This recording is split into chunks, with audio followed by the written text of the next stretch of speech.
यसको लागि अहिले म यहाँ तपाईहरुलाई यो व्यक्तिगत केस भनेर म बिल्कुल बोल्ने थिइनँ हेर्नुस् है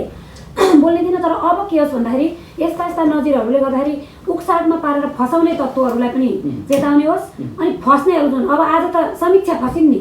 अर्को व्यक्तिबाट हैन पलबाट भन्न पाइएन पललाई अदालतले सफाई दिइसकेपछि समीक्षालाई अरूले फसाएका रहेछ नि त अब हो त्यो भने त ती फसाउनेहरूलाई पनि डर देखाउने एउटा देखाइदिउन् चिनाइदिउन् नाबालिगहरूले पनि चिनाइदिउन् अर्को कुरा यसरी उक्साटमा लागेर हामीले अर्कोलाई फसायौँ भने हाम्रै बदनाम हुँदो रहेछ है भन्ने होस् अर्को कुरा अदालतले अझ के पनि गरोस् अब सन्दीपको फैसला गर्दाखेरि भने यदि जिल्ला अदालतका न्यायाधीश जतिका नवलपुर र हिजोको कहाँ तनहुबाट भएको नवलपुर र तनहुँ जिल्ला अदालत जतिका सही न्यायाधीश सर्वोच्च भित्र रहेछन् काठमाडौँ जिल्ला न्यायाधीशहरू रहेछन् जिल्ला अदालतले त दोषीले देखाएर करार पठाएको थियो अहिले उच्च अदालतले चाहिँ सफाई दिएको अवस्था हो नि त पोखराबाट हो पोखरा उच्च अदालत र नवलपुर जिल्ला अदालतले पनि सफाई दिएको छ है अस्ति नै उनीहरू जत्तिकै विवेकी न्यायाधीशहरू यहाँ काठमाडौँको अहिले सन्दीपको मुद्दाका पनि न्यायाधीशहरू यदि हुनुहुँदो रहेछ भने यसरी दोष लगाउनेहरूलाई पनि केही न केही दण्ड तोकियोस् र भोलि यो पेशागत रूपमा चाहिँ फसाउनका लागि परिचालित हुने युवतीहरूलाई र त्यो तेस्रो पक्षलाई पनि अलिकति डर होस् के अब अहिले अस्पतालमा जानु भने तपाईँले बालक भनेर चाइल्ड एज भनेको 14 वर्षलाई मानेको हुन्छ है अस्पतालले डाक्टरहरूले प्रमाणीकरण गर्नेले अब यो 15, 16, 17, 18, 19, 20 भनेको त मौखिक प्रमाणीकरण हुन् हैन संविधानमा लेख्दै भनेर हो तर नाबालकको उमेर सानो बालबच्चाको उमेर चाहिँ त्यहाँदेखि उता परिपक्वतातिर जान्छ यौन सम्बन्धको लागि भनेर चाहिँ वैज्ञानिक प्रमाणीकरण चाहिँ डाक्टरले गर्ने हो नि त त्यो भएको कारणले 15, 16, 17, 18 वर्ष भएकाको सबै कुरा विवेक पलाइसकेको हुँदैन तर केही कुछ डर देखाउँदाखेरि थोरै दण्ड दिँदाखेरि हुने उमेरका हुन्छन् के त्यही भएर फसाइएको आज त फसाइएको त प्रमाणित भयो नि त पैसाको कारणमा फसाइएको प्रमाणित भएखेरि फसाउने युवतीलाई पनि 6 महिनाको 1 वर्षको निश्चित जेल सजाय गरिदिनु हो भने थोरै दण्ड तोकिदिनु भने अर्थात् ल पल र समीक्षा दुवै दोषी देखिए दुवै दोषीमा समीक्षाको पनि त लामो समयसम्म उनीहरूसँग सँगै साथी सहकार्य गरेर चाहिँ बेलामा उनले बाहिर नल्याएको सुरुमा उनले पनि मोज मस्ती मनोरञ्जन गरेका केही कुरा त्यस्ता घटनाहरू रहेछन् अदालतले त्यही खालको भेटेछ भने ल मानौँ अब एउटा केटालाई 10-12 वर्ष 15 वर्षको जेल सजाय तोक्ने ठाउँमा केटीलाई पनि 1-2 वर्षको जेल सजाय हालिदियोस् त्यो हुनु भने त उनीहरू दुई पक्षीय परिवार मिलेर अदालतले जुनैले सफाई दिएको छ त्यसमा पल्सा निर्दोष देखिएका छन् र उहाँलाई फसाउन लागेका गिरोह सबैलाई करार पार्नुपर्छ भन्ने फसाएको त आज प्रमाणित भएपछि ती फसाउनेहरू त्यसै उन्मुक्ति त्यो त भएन नि त क्षतिपूर्ति कसले हेर्ने भयो भनेको उनको आजसम्म शारीरिक मानसिक अवस्थामा पारेको यो प्रभाव इज्जतमा पारेको प्रभाव किनेर किनिन्छ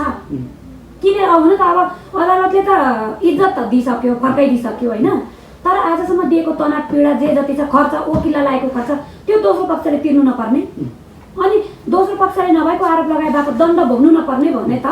भोलि पनि दुःख दिइरहन्छन् 2 वर्ष त थुनाइ भन्ने त एउटा दम्ब हुन्छ नि त 1 वर्ष त थुनाइ भन्ने दम्ब हुन्छ नि त हो यसरी अनाहकमा फसाउनु पाइदैन है अनाहकमा अर्कालाई दुःख दिन पाइदैन यसरी दुःख देऊ भने प्रमाणित भएको खण्डमा तिमी पनि थोरै दण्डित हुन्छौ भन्ने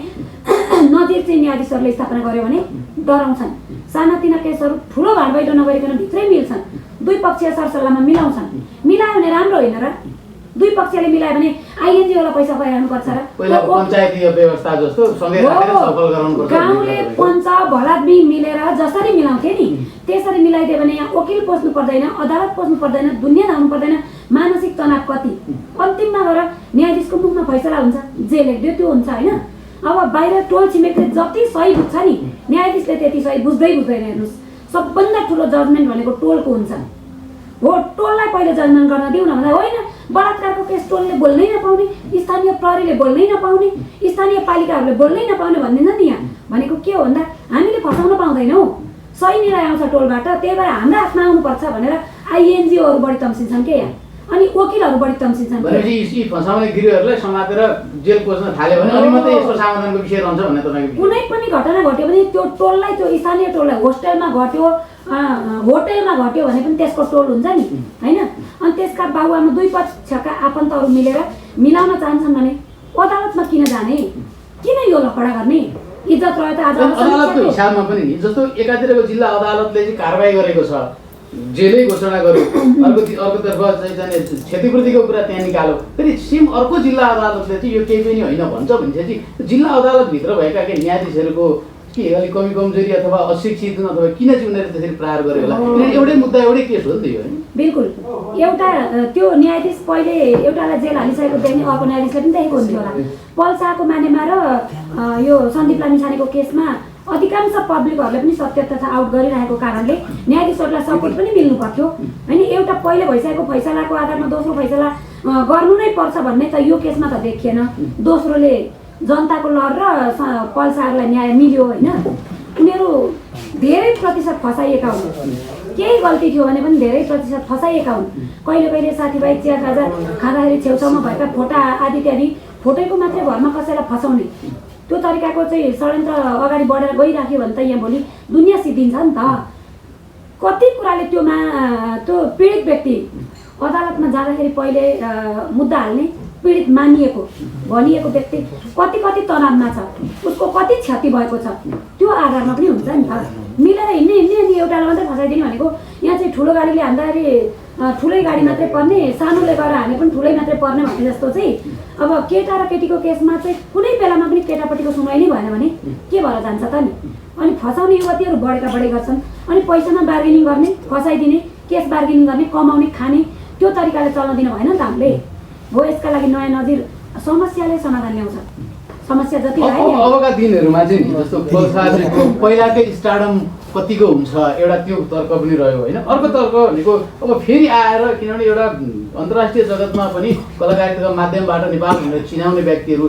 जति छन् अथवा खेलकुद माध्यम होस् यस्ता व्यक्तिहरूमाथि चाहिँ किन यसरी प्रहार भइरहेको छ होला किन यस्तो हुन्छ होइन यो म बारम्बार भन्छु कि कुनै पनि धनी राष्ट्रहरूले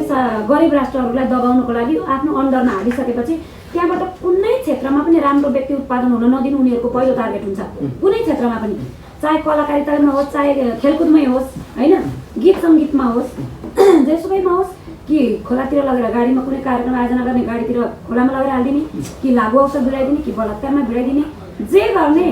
सकेसम्म भौतिक शरीर नष्ट गरिदिने होइन भने इज्जतविहीन बनाएर राखिदिने यो धनी राष्ट्रहरूको यो पोलिसी हुन्छ के यसमा धेरै पल्साको छैन होला सन्दीपको 100% गरेको त्यही हो अन्तर्राष्ट्रिय प्रतिस्पर्धा र राष्ट्रभित्रको प्रतिस्पर्धा बढी देखिन्छ यसमा पल्सामा राष्ट्रभित्रका र सहकर्मी प्रतिस्पर्धीहरू बढी होलान् ऊ राम्रो भयो उसको फिल्म बढी चल्ने भयो मेरो नचल्ने भयो भनेर गिराउने पात्रहरू यहाँभित्र पक्कै छन् भन्ने कुरा समीक्षाहरू त्यो पहिले बोलेको एउटा आंशिक भिडियो आदि इत्यादि छ नि हो त्यसलाई केही गरियो छानबिन गरियो होला अहिलेका न्यायाधीशले गर्यो अदालतले सबै कुरा हेरेर नै यसको एउटा निष्कर्ष निकालेको हो नि हो त्यहाँबाट थाहा हुन्छ फसाइएको कुराहरू यी हुन् होइन हो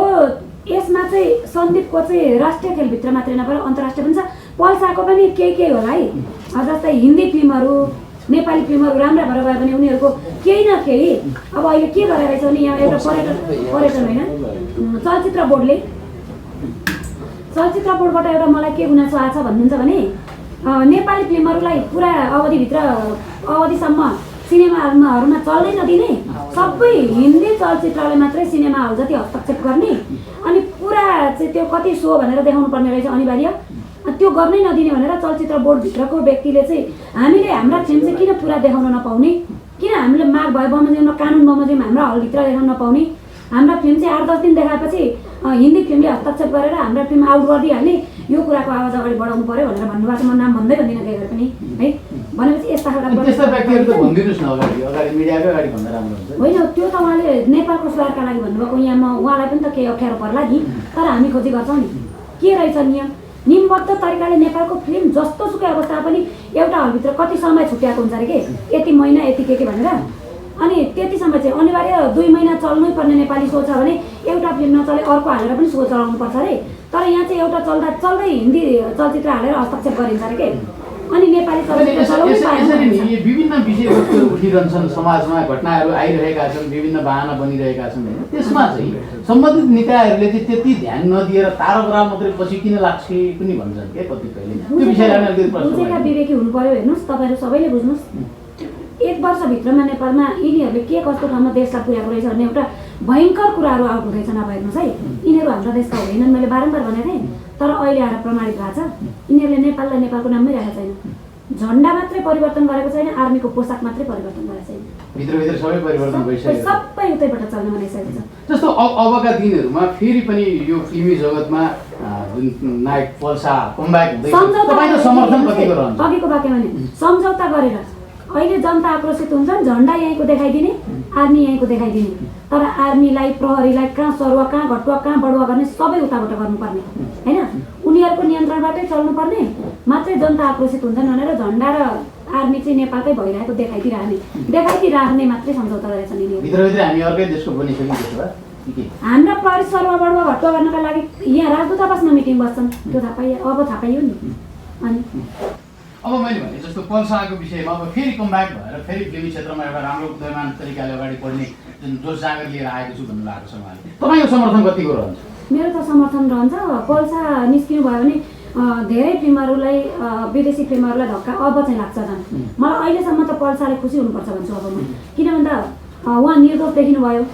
अब त दुनियाँ जनताले एकपटक त 3 करोडै जनताले उहाँको फिल्म हेर्न चाहन्छ।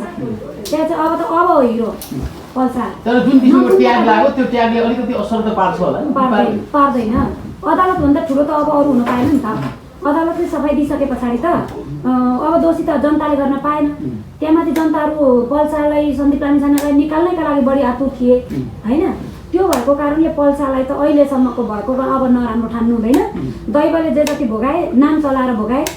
अब उहाँको चाहिँ त्यस्तो करियरमा धोका चाहिँ हुँदैन हेर्नुहोस्। तर यो विषयले त प्रश्न बनायो नि, उनीलाई फसाइएको रहेछ भने त्यस्ता व्यक्तिहरूप्रति तपाईँ कारबाहीको लागि उत्रिनुहुन्न किन? अब हामी कसरी उत्रिने त नि? मैले हो त्यही भनेर भनेको, अदालतले यस्ता फैसला गर्ने बेलामा फसाउनेहरूलाई दण्ड सबै तोकिदियोस् क्या। अब हाम्रो नेपालको कानुन के छ भने क्षतिपूर्ति माग्न सरकारले दिनको 18 रुपियाँ दिने पैसा सरकारले दिने, त्यो अनि त म पीडा दिइरहन्छु नि अर्कालाई होइन। मैले तपाईँहरू दर्जनौलाई पीडा दिइराख्दाखेरि मैले केही दण्ड भागी हुनु पर्दैन र मैले सबैलाई पीडा दिएको छु। म मुद्दा हालिदिइरहन्छु, म नक्कली मुद्दा लेख्न जान्दछु कल्पना बस्ने जस्तो होइन। अनि म पेलिरहन्छु, अनि अदालतले चाहिँ मलाई दण्ड दिँदैन, तपाईँलाई निर्दोष साबित गर्छ, मैले क्षतिपूर्ति पनि भर्नु पर्दैन, मलाई केही दण्ड पनि हुँदैन। अनि नेपाल सरकारले नै त्यो पीडितलाई क्षतिपूर्ति भर्यो भने दिनको 18 रुपियाँले भर्छ। अब पल्साको अहिलेको आम्दानी दिनको 18 रुपियाँ सरकारले दिन्छ हेर्नुहोस् है। माग्यो भने हो त्यो तरिकाले गयो भने त छाडाहरू कति चाहिँ उक्साटमा अगाडि बढिरहन्छन्, यी त नियन्त्रण हुँदैन नि। अब त्यो क्षतिपूर्ति जुन दिनको 18 रुपियाँ छ नि, अब त्यतिले उनको इज्जत फर्किन्छ त, हिजोको दुःख फर्किन्छ त। यही बेलामा नजिकमा अनि फेरि पल्साले अब अहिले आज मलाई फसाइयो भनेर अदालतले फैसला गरिसके पछाडि फेरि भोलि गएर अर्को मुद्दा हालेर फलानाले मलाई फसाएको भएर नभएको आरोप लगाएको भएर कारबाही गरी पाउँ भने हुन्छ। त्यहाँ के गरे हुन्छ, बल्ल म फुत्केँ यत्रो भन्दाबाट न्याय जति आधिकारिक रूपमा दिएको संविधानमा दिएको पीडित महिलाले पाउँ कि नपाउँ, महिलालाई बढी न्याय दिएको छ अहिले संविधानले होइन। अवसर लुट्न जान्ने जतिलाई म्याक्सिमम न्याय दियो, अवसर लुट्न नजान्नेलाई यिनैले दबाएर राखेको छ फेरि महिलालाई। अब त्यहाँ जाँदाखेरि बल्ल फुत्किरहेको छु, उसलाई फेरि मुद्दा लगाउनु किन जानु भन्ने भइरहन्छ पललाई, कुनै पनि पुरुषलाई। भनेपछि फसाउने युवतीहरू त दण्डित भएन नि, फेरि छाडा भएर जाने भयो। एकबार फैसला गर्दाखेरि न्यायाधीशहरूले सिधै त्यो पुरुष निर्दोष छ भने युवतीलाई दण्ड तोकिहालोस् भन्ने कुरा पहिला चाहिँ यो पश्चिमतिर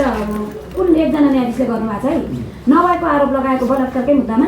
नभएको आरोप लगाएको भनेर एकजना न्यायाधीशले गर्नुभएको छ, त्यो मलाई फ्याक्ट नमानेन। तर उहाँको जतिकै विवेक पुर्याएर थोरै तिनो दण्ड तोकिदिनु हो भने धेरै पेसेवर युवतीहरू तह लगाउन सकिन्थ्यो। अब पेसेवर युवतीहरू तह लगाउनै नसकिने अवस्था आयो। कतिसम्म गएका छन् यहाँ ती कल्पना बस्ने चौधरी जस्ताले भन्नुभएको छ, देनमा छैन मुद्दैमा छ, खुलेआम आउट, दिनको 20-25 लाख कमाउँछन्, नभएको मुद्दा लगाउँछन्, तपाईँलाई फेसबुक मेसेन्जरबाट हाइहेलो गर्छन्, बोलाउँछन्, श्रीमानले फोटो खिचिन्छ, श्रीमती कस्तो राम्रो भाइ भन्छ, दुईजनाको फोटो खिच्छन्, अनि भोलिपल्ट मेसेन्जरबाट के गर्छन्, तँसँग फोटो खिचेको तँसँग प्रेमको कारणले श्रीमान रिसायो भनेर मेसेन्जरमा हालिदिए। भएको कुरा पुलिससँग भएको कुरा गर्दैछु म, ब्ल्याकमेलिङ र बार्गेनिङ साथीको बारेमा कल्पना बस्नेतले त्यही त गरेको छ। उनीहरू पनि त यी पेसेवर युवती हुन् नि। अनि तपाईँसँगको फोटो श्रीमानले खिचिदिएको छ,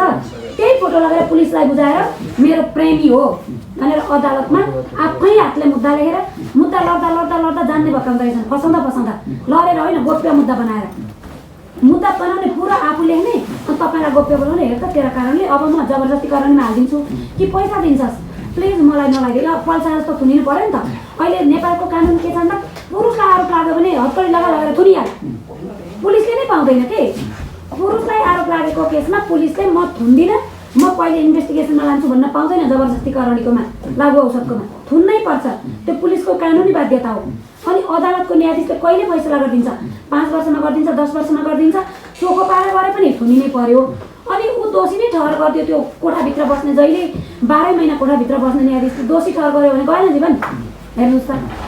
यतिखेर हाम्रो पल शाहजीले पनि अनि अघिको केसमा म भन्दै थिएँ, अनि मुद्दा लेख्छन् अनि गोप्य त्यसरी दुःख पाएर मुद्दा लड्नुभन्दा प्लिज म दिन्छु, म 10 लाख दिन्छु, पहिले 40 लाख 50 लाख जबरजस्तीकरणको हेर कति हुन्छ दण्ड, 15 वर्ष जेल जान्छस्, त्यो भनेर धम्काइदिने यिनी कल्पनाहरू छ मान्छे। यस्ता पेसेवरहरू युवती धेरै छन् अनि उनीहरूले त्यो मुद्दा नै लिएर तल अदालतमा मुद्दा लेखिसके, ल्याप्चे पनि हान्दै हुन्छ के, अनि अदालतले स्ट्याम्प पनि बनाएको छ,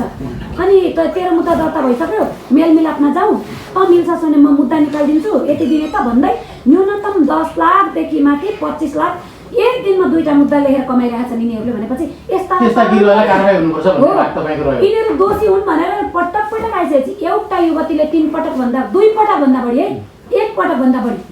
बलात्कारको आरोपमा अदालतमा मुद्दा लान्छ नि, यो पेसेवर भनेर न्यायाधीशले सिधा चिनुन् न है। अब युवतीको रूप लुकाइदिएको छ, सन्दीपलाई मुद्दा लाउने त अहिलेसम्म रोबोटै बनाएको छ नि, युवती नै छैन रे, भाडामा ल्याउँछन् रे अदालतमा पेस्ने दिन गिरोहरुले हैन हो। त्यो गरेपछि त अब त्यो युवतीले कतिजनालाई फसाउने जीवनमा चिन्न पाउनु पर्यो नि अरूले, जनताले। तपाईसँग बसेर पनि चिया खाली त्यो युवतीले आज रूप देखेको भए पो तपाईँ जोगिने, भोलि तपाईँसँग चिया खाउँ भन्न नजिकै आउली त होटेल डुल्ली होइन, केटा खोज्दै डुल्लान्। अनि हो त्यो अवस्थामा यिनका फोटा लुकाइकन यसो गर्न दिने, अनि नामै लुकाइदिया छ, नामबाट चिनौँ भन्दा अनि दुनियाँ सफा पर्दैन भोलि। अब लगभग हामी कार्यक्रमको अन्त्यमा पनि छौँ, यो विषयवस्तुमा पलजीले भिडियो पनि हेरिरहनु भएको होला, पलजीलाई पनि कति आफ्नो भनौँ न कहाँ गल्ती गरेँ कि बा मलाई कसैले के भन्ने हो कि भन्ने किसिमको एउटा कौतलता पनि होला, काठमाडौँ भोलि आउँदैछु पनि भन्नुभएको छ, के सन्देश दिन चाहनुहुन्छ? यस्तो हुन्छ, सहकर्मी हुन्, सँगै बसे, सँगै हिँडे, सँगै चिया खाए, हाँस खेल गरे होइन। अब कतिपटक फोटो खिचिन्छ, कति सेल्फी हानिन्छ, त्यत्रा फिल्ममै खेलेका छन् नि त उनीहरूका त फोटोहरू सबै कुरा छन् नि। अब त्यति एउटा सँगै दिनभर एउटा फिल्ममा सुटिङ गरेको छ, बेलुका दादा एउटा टिकटक बनाउला भनेर टाँसेर आउँदाखेरि त्यो पनि त नखिच्दै हुँदैन नि। त्यति कुराले गर्दाखेरि यहाँ केटीहरूको त मुद्दा लाग्छ। अब वास्तविक पीडितै पनि धेरै क्षेत्रमा, यो क्षेत्रहरूमा चाहिँ के हुन्छ नि, म ठाउँ पाउँछु कि भन्दा विभिन्न क्षेत्रहरूमा चाहिँ के केटाहरूसँग युवतीहरू बाध्यताले पनि नजिकिन पार्न खोज्दाखेरि मेरो तल जागिर बच्छ कि भनेर धेरै युवतीहरू पीडित पनि भएको छन्। जस्तै गत वर्ष एउटा आएको थियो होटेलमा, त्यो के अरे मिस नेपाल के काण्ड, त्यो काण्ड कहाँ पुग्यो अहिले। त्यस्ता हुन्छ नै। मलाई अब मालिकको नजिकै भयो भने म ठाउँ पाउँछु कि होइन। अब म अलिकति यति मालिकले थोरै दुर्व्यवहार गर्यो, म टाढिएँ भने मैले यत्रो गरेको आजसम्म यति स्टेप अगाडि गइसकेको स्टेप मेरो ब्रेक हुन्छ, बन्द हुन्छ भनेर सहेर बसेका धेरै छन्। सहनु पर्ने बाध्यात्मक परिस्थिति भएका ठाउँका नारीहरूलाई धेरैलाई न्याय दिनै पर्ने अवस्था छ। नेपालमा विश्वमा भन्दा बढी नै नारीहरू पीडित छन् के। पेसेवर बढी जागे कि। त्यही भएर अब पल्सालाई न्यायाधीशले नै त्यत्रो उच्च सम्मान दिएर चाहिँ सफाइ दिइसकेको बेलामा पल्साले आफू अत्तालिनु पर्ने त्यस्तो अवस्था होला जस्तो लाग्दैन मलाई। अब जे गर्नुहुन्छ फेरि होइन, खुलेर आउनुहोस्, अझै पनि मेरो साथ छ भन्नुहुन्छ। कानुन बनोस्, म अन्तिममा पनि भन्छु। अबका न्यायाधीशहरूले युवतीहरू 18 वर्ष कानुनले तोकेको छ भने 18 वर्षभन्दा कम उमेरका युवतीहरूलाई होटेल पस्न नदियोस्, केटा र केटीसँग सँगै हिँड्न नदियोस्, नाता प्रमाणित लिएर मात्रै कोठामा जान दियोस्। यो कानुन बनाउने नबनाउने, सरकारले युवतीहरू र युवाहरू बेचेर खाइरहने, युवाहरूका धरौटी उठाएर खाइरहने, सरकारले यति धेरै समस्या आएपछि कानुन बन्नु पर्दैन। कतिजनालाई फसाउने, भोलि मेरो छोरीलाई पनि बलात्कार पेसामा लगाउने, मेरो छोरालाई पनि बलात्कारमा हाल्ने कल्पना बस्नेतले भनिसकेको छ। यहाँ रेकर्ड छ, हेर्नुहोस्, तेरो छोरालाई बलात्कारमा हालिदिन्छु भनेर कल्पना बस्नेतले कल गरेको रेकर्ड छ यहाँ। भनेपछि भोलि के हुँदै जान्छ? हस्, धन्यवाद। हस्, धन्यवाद।